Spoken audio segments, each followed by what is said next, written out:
Hey, Paul, take that pen away from Tom. Take that pen away from Tom, will you? Oh, no, he's making corrections. Yeah. I'm gonna say, he's worse than my English teacher. He doesn't do it in red. We'll meet afterwards. Yeah. I thought this was approved. It's not that we didn't do this all afternoon. Yeah. Well, you went back and corrected some things. So.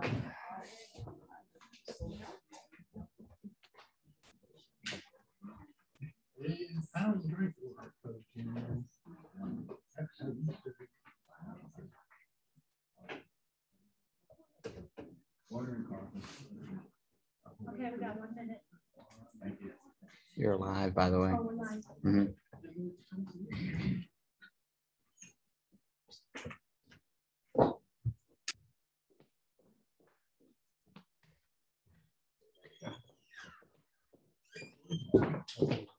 Hey, stranger.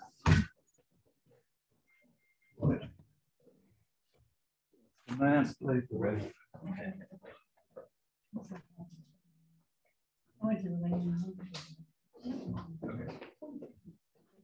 All right, let's go ahead and get started. Let's have the pledge of allegiance.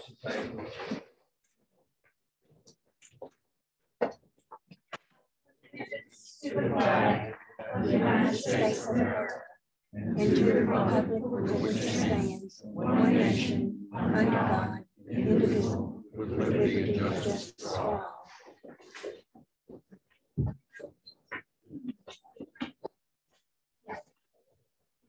Secretary, would you establish a quorum, please? Yes. Barry Gardner. Here. Dennis Brown. Here. Don Harmon. Here. Myself, Shane McGuinn. Here. Maureen Walsh. Here. Absent today due to illness is Mickey Lloyd. Thank you. Could I have a motion and a second to approve? I'll make a motion. I'll second. We have a motion and a second. All in favor, say aye. Aye. Opposed? Passed. Treasurer's report, then. Well, we ended our year in April, so we come out pretty good for the year.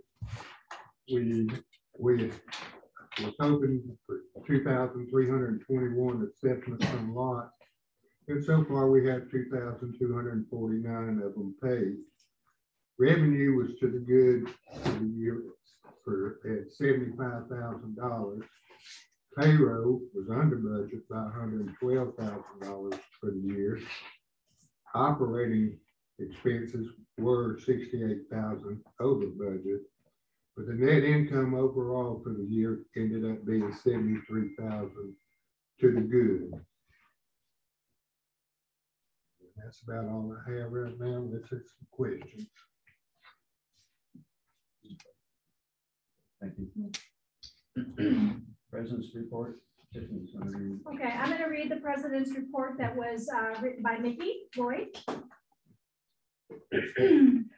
Congratulations to all the residents who are accomplishing some lifetime goals this season. Graduations from high school and college, or transitions into your lives, changes in marital status, expanding your families, and some buying home or building your home, your dream home in Fairfield. Whatever you are focusing on, I hope you feel you have the support system in our community that will help you and cheer you on. Together, we can improve our lives and our community. It's good to remember to utilize our valuable local resources. We have the Fairfield website, which is www.fairfieldplantation.com. We also have a Facebook page, which is facebook.com/Fairfield Plantation. Fairfield community updates that are sent to you regularly, and the Plantation Press. Additionally, a big thanks to the Fairfield Kiwanis for providing us with the annual Fairfield telephone directory. This document includes names and contact information for residents a listing of advertisers and their services, and important phone numbers for critical services needed regularly, including direct phone numbers for the following: the Volunteer Fire Department non-emergency, both Greystone and Carroll EMC numbers to report power outages, the East Gate and the Main Gate, POA office, rec center, safety center, golf and country club, and dockside marina. Consider adding all these numbers to your cell phone. If you have them readily available, then you can save your time and effort, as well as that of others, such as the POA staff. It's much easier to dial one number and reach the right contact than to ask others to provide you with a number. And then you will still need to call the service. Also, remember to register for our Fairfield text alerts by texting alerts to 844-398-8343. In addition, it's important to know when to call who, specifically when needing public safety. For instance, if there is a threat to your safety or health, or if there is a crime, no question, call 911. You should not call SPA or the fire department for emergencies. When you call 911, the Carroll County dispatcher determines which departments, ambulance, fire, law enforcement, should be activated according to the situation and the distance, including the Fairfield Fire Department and SPA. We are fortunate to have our own highly trained fire and rescue department in Fairfield who monitors Carroll County 911 dispatch. Calling the correct numbers would expedite the service you receive. If your call is for a non-emergency, then it is applicable to call the volunteer fire department, non-emergency, or one of the gates. There are situations that we must prepare for to learn how to better cope with such as cybercrime, like the pipeline interference, COVID, natural disasters, etc. Subject matter experts are working every day to minimize the effects of these threats. In Fairfield, we have some smaller scale problems that we should be able to eliminate.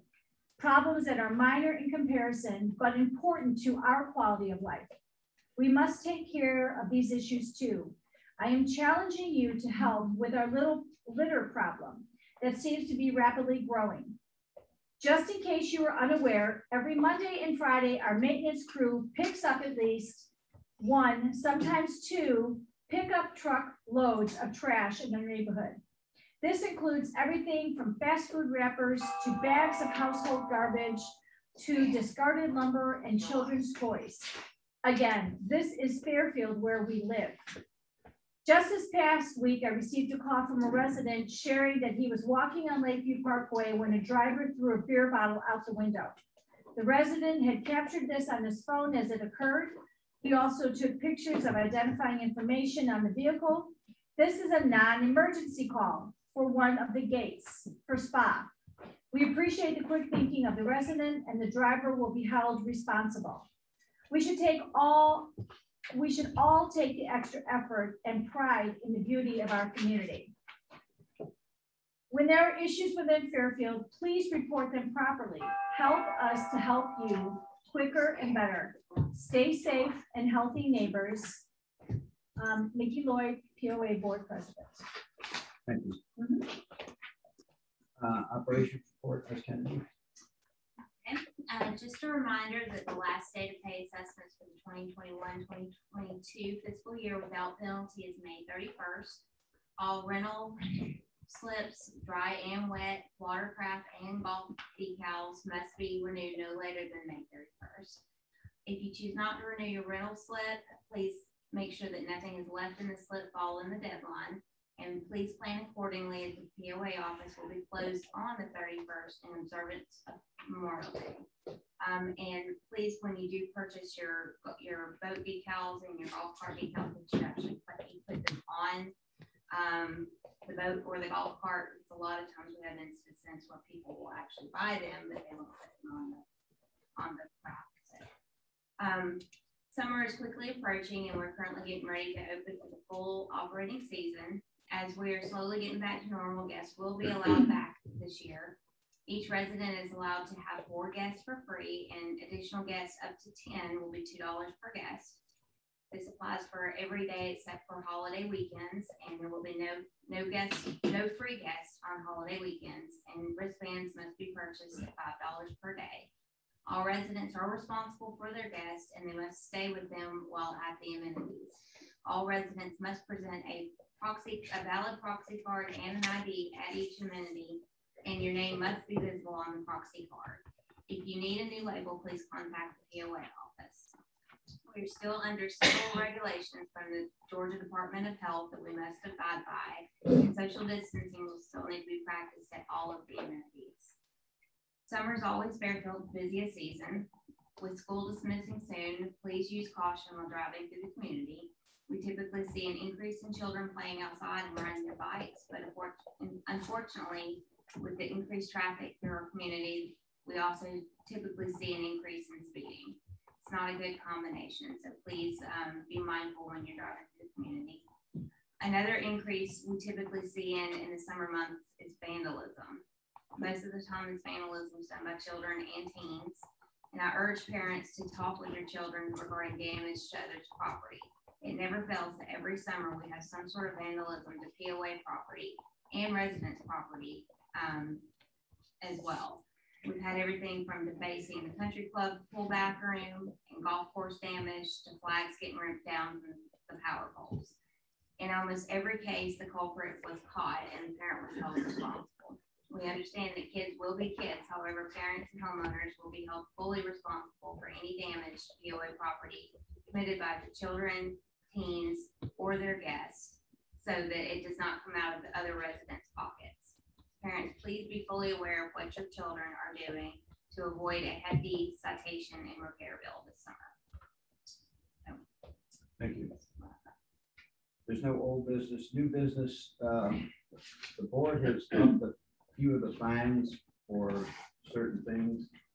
I'm sure after this meeting, we're going to put it on the website. And there's copies for this. Okay, there's copies over there on the table. So with that being said, I need a motion and a second to approve the updates on the fine schedule. I'll make a motion.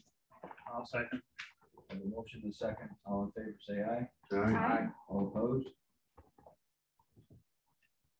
Lot management deed back, 5537 Century Drive. I need a motion to approve. In a second. Make a motion. A second. I got a motion and a second. All in favor? Aye. All opposed?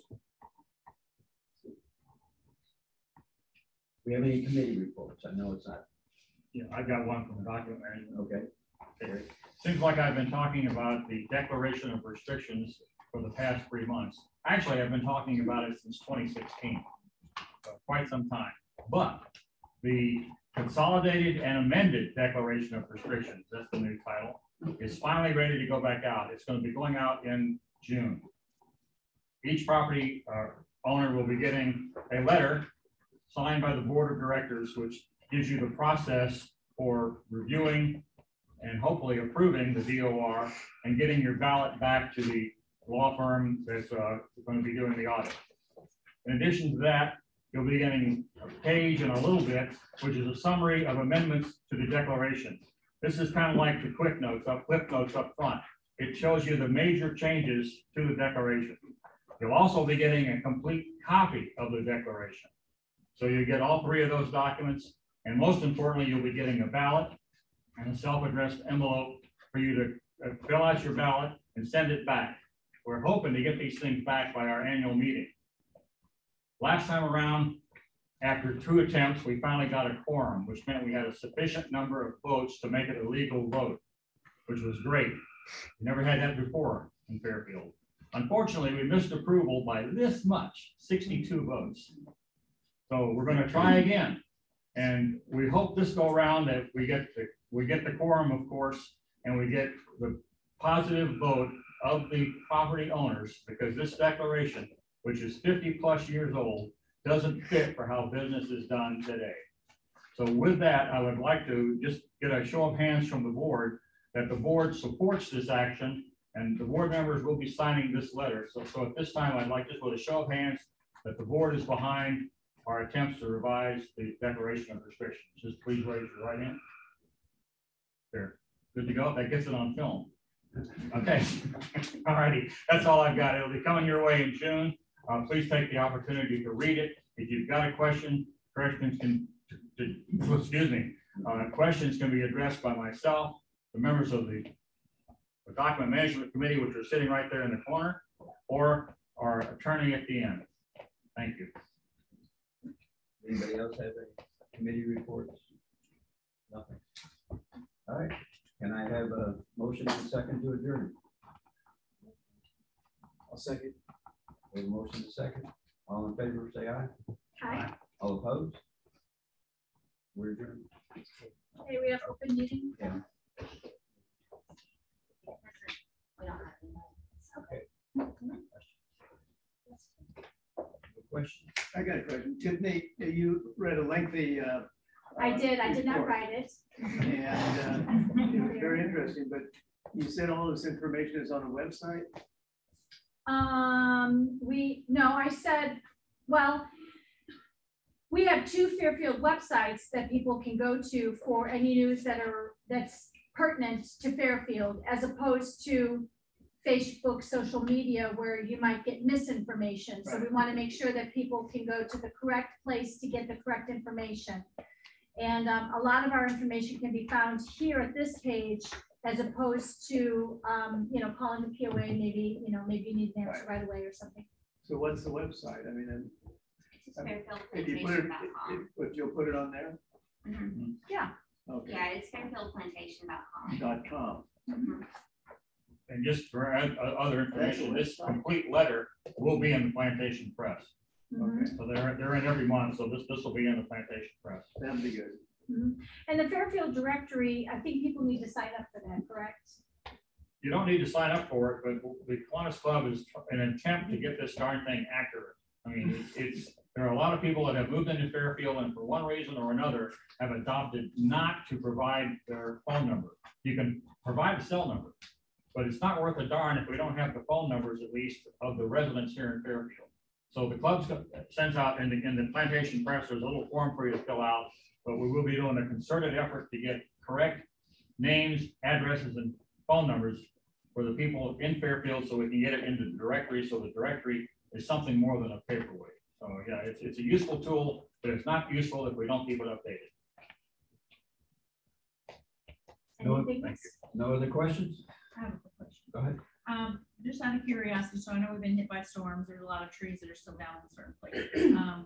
My question was, so right off of Monticello and Bellmead, where the maintenance crews had to come in, cut all that down overnight, there's still a lot of it left there. Does that become the responsibility of the property owner there? Because it's blocking the sidewalks. So I didn't know if that was something that we have to wait to get cleared up, or if that was the property owner's responsibility. I wonder, was it the power company that cut it down? Well, Or? if the tree fell from a property owner's property and not a POA property, what the maintenance crew will do is move it out of the road, but it is the responsibility of the property owner. So it could be there until somebody does something about it, like the property owner? Well, if it's blocking, I'll make note of it. If it's blocking the sidewalk, that they can at least go back out and And just kind of trim it back? and yeah, let's get it off. You said Bellmead and Monticello? Yeah. Yes, sir. Yeah, we had a water leak on Heritage Drive and they dug a big hole almost all the way completely across the road. And they backfilled it, of course. Who's responsible for paving over that, because that hole is getting deeper and deeper? Was it a Carroll County water It pipe? was Carroll County Water, yes. And those typically have to settle, depending on the size of it. Our maintenance crew actually will go and put a material called aquafalt in it. If it's a large cut over, I think, forgot the exact size, but if it's a larger cut, the water authority will come back in and pay to have it paved over. But if it's, where did you say it was at? I can have them look at it. Drive. Heritage, yeah, they do have to let those settle, and then once they start dripping or sinking down, then they have to top it off with gravel again, so.